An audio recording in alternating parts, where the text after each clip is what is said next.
What's the story, Morning Glory? What's the word, Hummingbird? Thank you so much for clicking on my channel and for joining me for this review of BelleCollective, Season 6, Episode 4, Trouble in Belle-adise.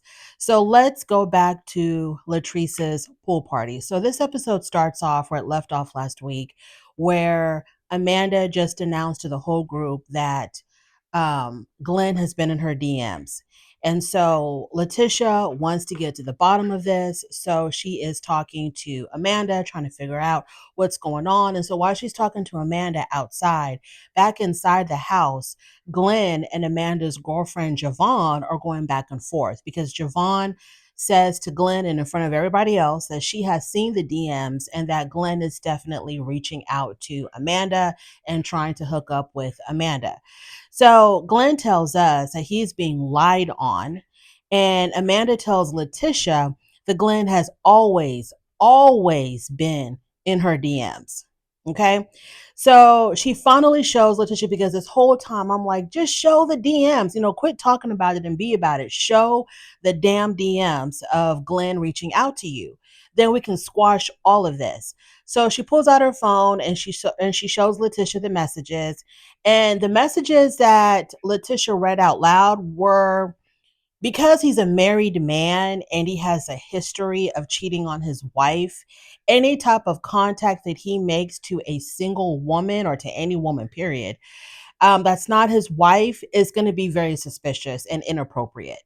So the messages that Leticia read were him asking for Amanda's number, Glenn telling her that he wanted to see her when she came into town or that he heard she was in town and he wanted to make arrangements to see her. So Leticia says that she's seen all of these messages. These are old. These are old messages from like 2023 or something. And she knows about all of this. This is not new to her at all. And she says, plus, this was before her and Glenn recommitted to each other because it had this, I don't know if it was like a recommitment ceremony or they just recommitted to each other. But they have this recommitment thing where they've promised each other to be faithful, to be true, blah, blah, blah, etc. So these messages were way before that. So in Leticia's eyes, they don't really count because number one, she knew about them already. She's already seen them. And number two, it happened before her and Glenn recommitted to each other. So bottom line is she really didn't care because to her, this is old news. So Leticia goes back and she's talking to Latrice. And basically, I got the feeling that she was telling Latrice and the rest of the ladies, hey, no harm, no foul. Nothing really happened because I saw the messages and the messages are really old. And Latrice says to Leticia, she goes, well, Amanda did tell me that that Glenn did contact her more recently. Okay, so where are those messages? I was like, I don't understand. Where are those messages then? Why would Amanda show her old messages if Glenn had contacted her recently? Or did she not save those?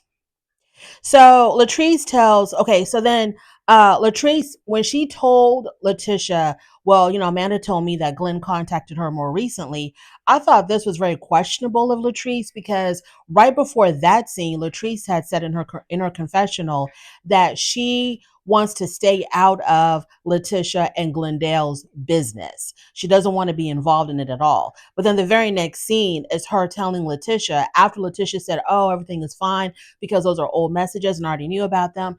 Leticia says, well, Amanda told me that Glenn reached out to her more recently. But Latrice, I thought you said you were trying to stay out of their marriage and stay out of their business. So why would you bring this up? Isn't that Amanda's story to tell? Like, I don't understand. So then they show us like a scene where all the guys are together and Cliff is whispering in Glenn's ear and telling him to just stay calm. Just stay calm. Don't act out of pocket. Control yourself. And I realized in this scene for the very first time, I don't know why I didn't see it last week, but I realized for the very first time that Glenn and Cliff are wearing matching sets. That was odd.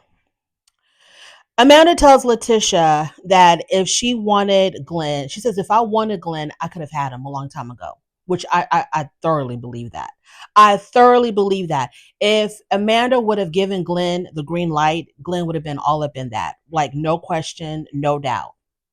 So she tells Leticia that Glenn recently contacted her in 2025.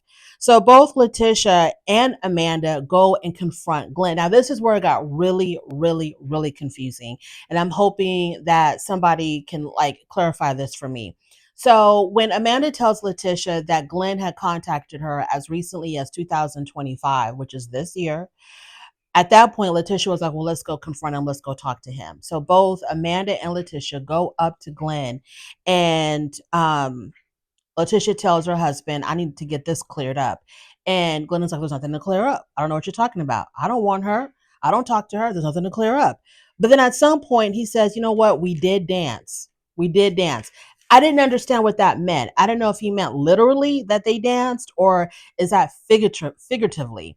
Like they did talk. Okay, what does that even mean? We did dance. We did dance. So Leticia tells us, and then he also said something else, and I couldn't catch it. And I had rewound that scene multiple times because he said something like, I don't even remember what he said. Something like, I didn't come home with nothing, or I didn't bring nothing. And then he said something because he was using foul language or bleeping out a lot of what he said, and I couldn't catch it. Even with my closed caption, I couldn't figure out what the hell he said.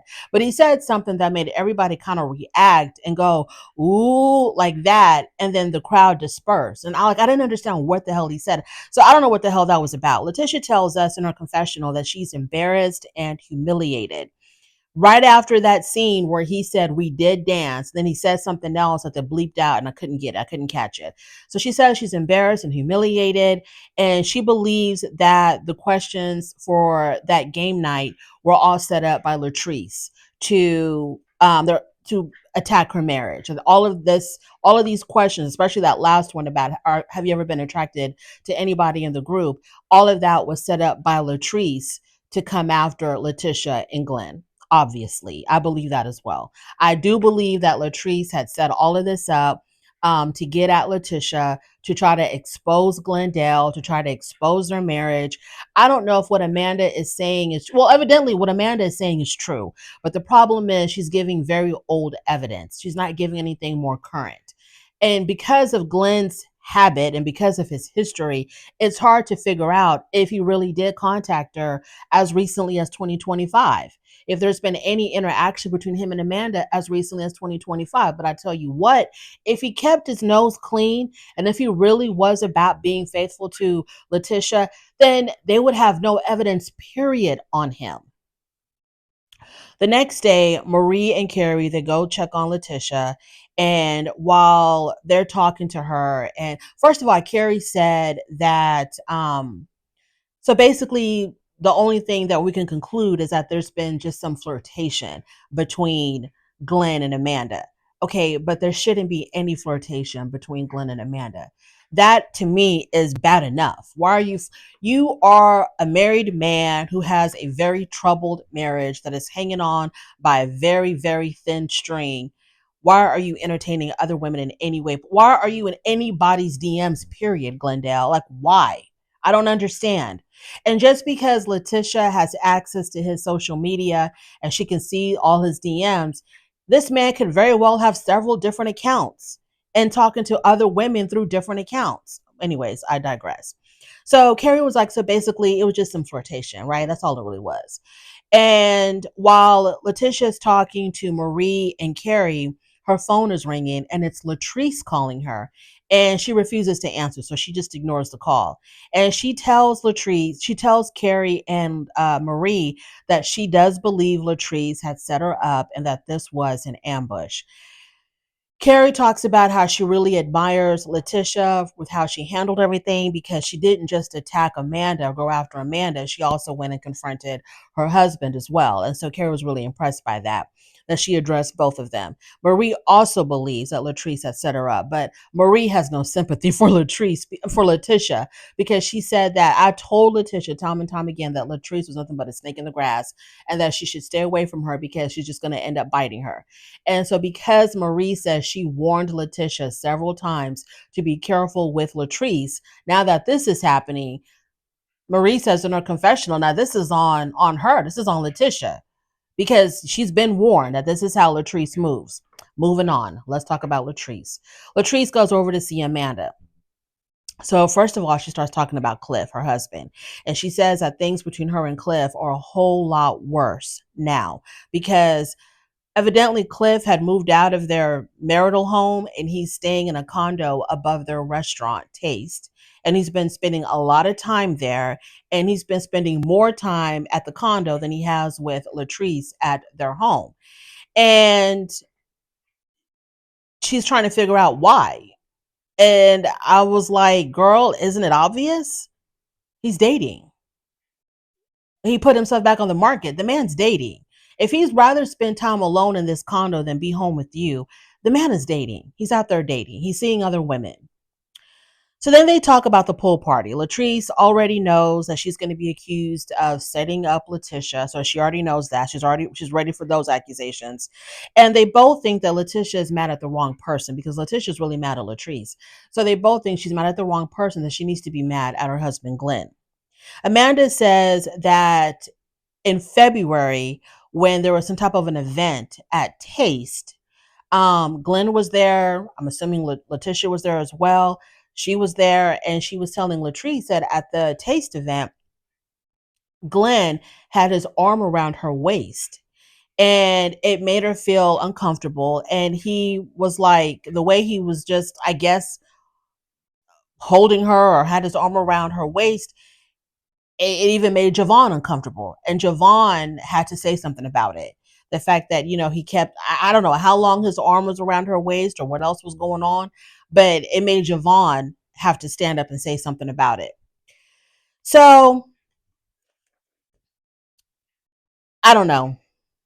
I don't know, because the hate between these women is so strong that it's possible people are just making up stories about other people's husbands because they know it doesn't matter if it's true or not. Let's just get the rumor out there. Let's just get the rumor started. That's going to be enough to tarnish their reputation and to put a stain on their marriage because everybody's going to be talking about it. People are going to be talking about, oh, Glenn's a cheater and Leticia's stupid for keeping them, so on and so forth. So the damage has already been done. But then again, Glenn, even, his own admission, Leticia's own admission, he has cheated in the past. And one thing's for sure and two things for certain, I don't believe that a cheater will ever quit because I think like some people are addicted to drugs, alcohol, cigarettes. Some people are addicted not necessarily to like the act of cheating, like the act of sleeping with someone else that's not their spouse. They're addicted to the sneaking around. They're addicted to the hiding and being very, covert about it. And it's like the thrill of being caught is what they're addicted to, the possibility they could get caught. I truly do believe this. I probably sound crazy, but I do believe this, that they're addicted to the just a whole act of sneaking around and trying not to get caught and being secretive and having like, hiding your mistress's name under auntie or under grandma, so that whenever your phone rings and it pops up grandma, your wife ain't worried about it. She's not tripping over it. Secret conversations, secret meeting places. I think that's what they're addicted to. And the fact that they can get away with it. I think that's what it is. And I feel like Glenn falls into that category. If he is cheating, I think that he's addicted to it. And I don't think he'll ever stop. I don't think he'll ever stop. He won't stop with Leticia. She could divorce him. He'll find somebody else and he'll cheat on that person too. Moving on to Carrie. Y'all, I don't know what was going on in this damn scene. Carrie goes to see her husband. He's at the batting range or the batting cage. I don't know what they call it. And he's with a client, right? Because he's a sports agent.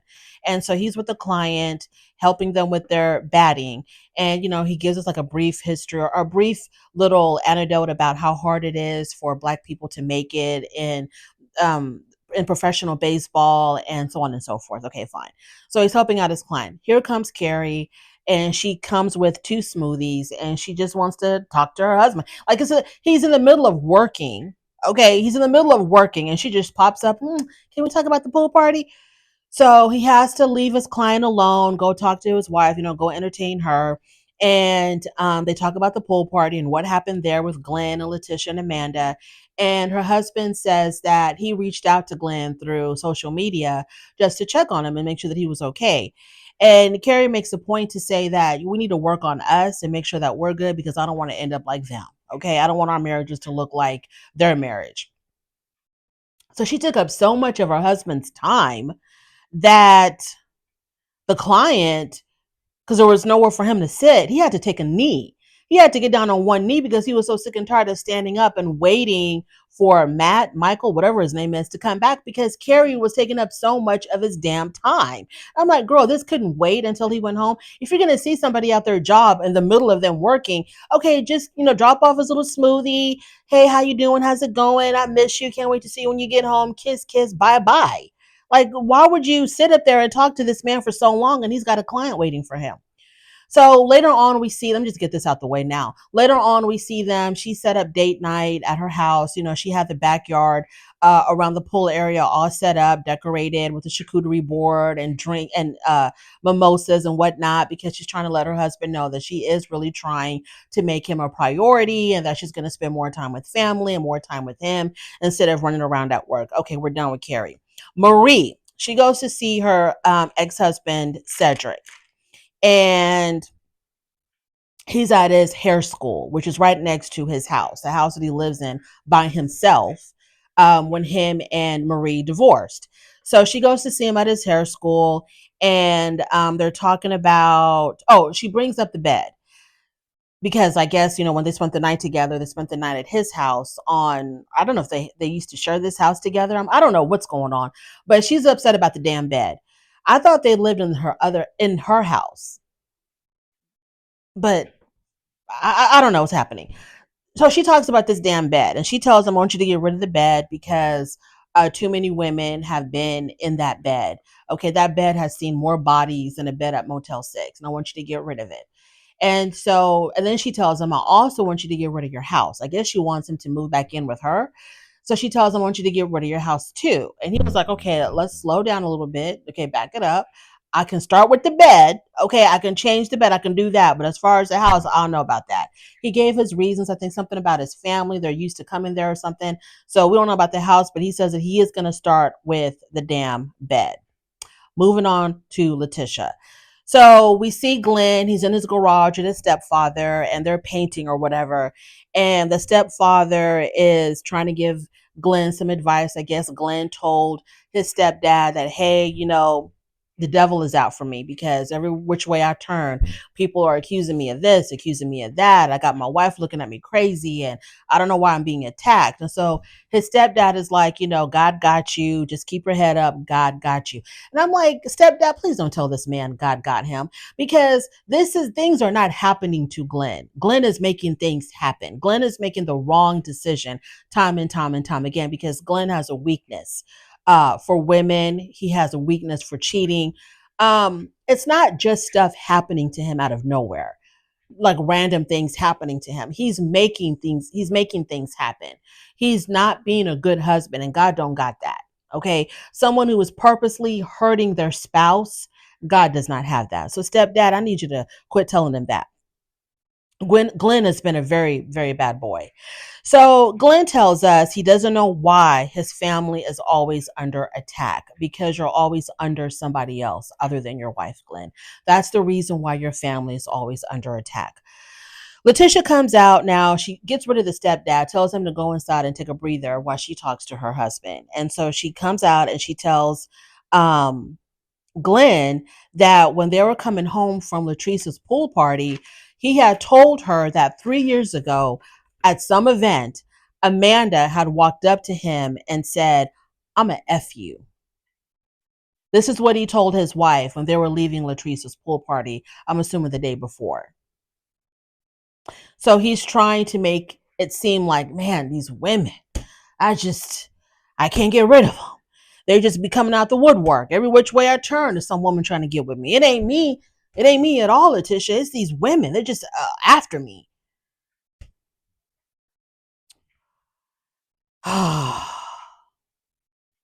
Glenn says that what Leticia needs to do, she needs to look at the comment. Don't look at him. He didn't do nothing wrong.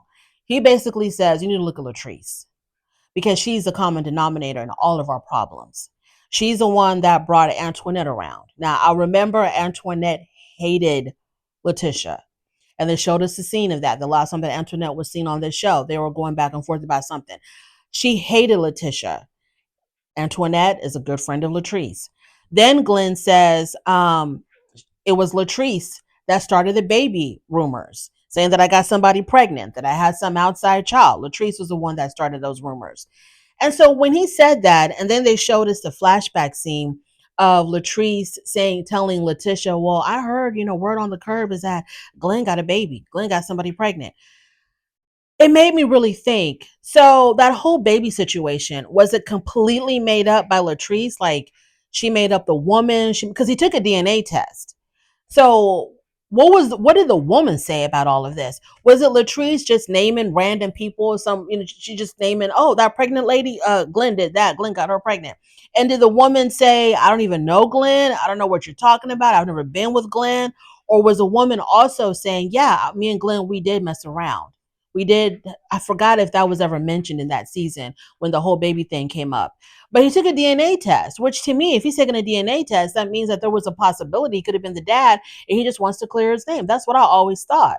But the way he's bringing up how Latrice started the whole baby rumors, it's almost as if they're implying that there was no possible way that Glenn could have fathered that child at all. Like he didn't even know this woman, or if they did know each other, he didn't even sleep with this woman at all, period. So I was kind of confused about that. Did Latrice just make up the baby rumors, or was there a reason to believe that he could have been the father? So Glenn says he's also very confused about his friendship with Cliff, Latrice's husband. He says, because I just don't understand how Cliff could have let that go on at his pool party. What? What did you expect Cliff to do? Because, I mean, is he trying to imply that Cliff is also part of the ambush and he was also part of setting up him and Leticia? Was that what he's implying? And that's why he didn't say anything? Because I don't know. I don't know. I can't imagine Cliff getting up and telling the women, y'all need to quit accusing my man of whatever. Y'all need to get out of here. I can't imagine that happening. I don't know. I don't know why he brought that up and why he's blaming. It seems like he wants to blame everybody but himself. And he's trying to sow these seeds of doubt in Leticia's head to make her think that you have enemies. I'm the only one by your side. I'm not doing anything wrong. You have real enemies out there that are trying to bring you down because they're jealous or whatever, or because their marriages are falling apart. And so they don't want, your marriage to thrive. I don't know, because he's basically trying to say, like, hey, Latrice is the one that's always coming after you. Could it possibly be because her own marriage is suffering and so she wants you to suffer as well? I don't know. I don't know, y'all. I don't know. I do know. What my gut is telling me, Glenn is up to no good. That's what my gut is telling me. Because if you are really behaving properly and not doing anything that will cause suspicion, they would have nothing to work with. She may have enemies. Latrice probably does hate Leticia. Latrice probably is coming for Latrice's marriage. Latrice's own marriage is probably going down the toilet, going down the drain, and she wants to take everybody else with her. That could be true. But because, Glenn, you are always up to no good, you give them the material to use to come and attack your wife. So Leticia breaks down. She starts crying and talking about how people are trying to ruin her marriage and trying to ruin her life. And I was thinking to myself, this is so similar to Love and Marriage Huntsville, because Leticia and Glenn, to me, are very similar to the other Leticia on Love and Marriage Huntsville and her husband Marceau. Because I remember there was a time when Melody was always telling Leticia, hey, Marceau is cheating because my husband's cheating and your husband are always, because my husband is cheating and our husbands are always hanging out together. Birds of a feather flock together. So if my husband's cheating, your husband's cheating too. And she was always telling Leticia, your husband is cheating on you. You're so stupid to believe that he's faithful, so on and so forth. And Leticia felt like she was being attacked. She felt like Melody was just coming after her marriage because Melody's own marriage was crumbling. It was falling apart. So she wanted to come and take down another marriage. And this just is so similar to me. It's so much like that. I believe Marceau is cheating or had cheated on Leticia, and I believe that Glenn also has cheated on Leticia. Plus, with them being on this show, I think the temptation is too great because people know who they are. Okay, they're somewhat famous, within this our little community here of Belle Collective. women are probably DMing him and coming after him and trying to reach out to him. And I don't think he's got the strength to resist it. So Leticia starts crying, talking about, why are people attacking her? Why are people doing this to her? So Leticia tells Glenn that they're good. She says, we're good. I know we're good. But she says, if we are not good, I need you to leave me the hell alone. Just leave me alone. But that will never happen, Leticia. He's not going to leave you alone. There will never be a day where Glenn or any man like Glenn who likes to, chase tail will come to their wife and say, you know what? The temptation is just too great. There's too many women out there for me to be with. So yeah, I'm going to leave you alone. I'm going to divorce you. I'm going to set you. That's not going to happen. Like I said, it's not about necessarily sleeping with the women that's got them going. It's the sneakiness of it all. It's the hiding, all of that stuff. That's what kind of like gets their adrenaline going. And if he's just out there as a single man, he can do whatever he wants to do. It's too boring for him. He's going to lock down in a relationship and he's going to try to cheat again because they are excited about being sneaky and not getting caught and having all of these secret meetings, secret rendezvous. All that's what turns them on. That's what gets them going. So she tells him, if we're not good, just leave me alone. He starts to wipe her eyes, like the good husband that he is. And, acting like he's never done anything wrong. He's so innocent. People are lying on him. He's a perfect husband for Leticia. He's been just absolutely on his P's and Q's only since they recommitted to each other. Anything before that, is erased. But he claims that he's been good since they recommitted to each other. I don't know. I don't know. I don't know. I don't know. I think that this man is cheating. I think this man enjoys cheating. I think this man will never stop cheating. And if any of this is real, Leticia, if you stay with this man, he will continue to embarrass you. You want to think and believe that he feels guilty about hurting you, that he feels horrible about hurting you. No, that doesn't exist. They don't feel that way at all. They don't feel that way. They're just waiting for things to kind of calm down a little bit for you to kind of act like you trust him again. And they're back out there in those streets. Thank you so much for joining me. I really do appreciate it on your way out. Please don't forget to rate the video if you like this content. Subscribe to my channel, and I'll definitely talk to you later.